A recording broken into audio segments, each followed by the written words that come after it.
就是惊讲国内疫情伫咧年假期间搁再举起来，高公局伫今仔宣布讲，高速公路的服务区伫咧5日节年假时阵拢会休困。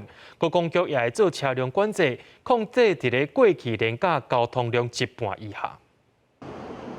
5日节就要来啊，就惊疫情的升温。高公局伫咧七十宣布，国道专线15个服务区的卖场，包括超商、椅体柜台、食分食等等公共设施，全部拢会关起来。民众出入便所甲加油站也拢着爱徛名。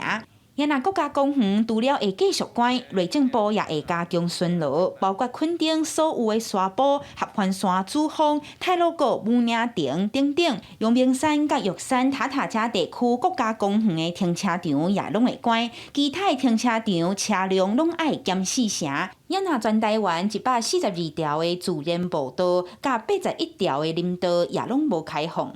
连假疏运高铁载客率已经降到5成1，代替是已经降到3成8。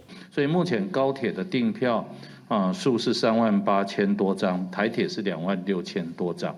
那我们也希望在个人运输上面，就是在高速公路的运载，那有做一些流量的这个控管。那会从6月11号的晚上9点就开始，一直施行到6月14号的24点为止。 交通部也会控制交流道的车流量，要甲压伫咧过去年假交通量的一半以下。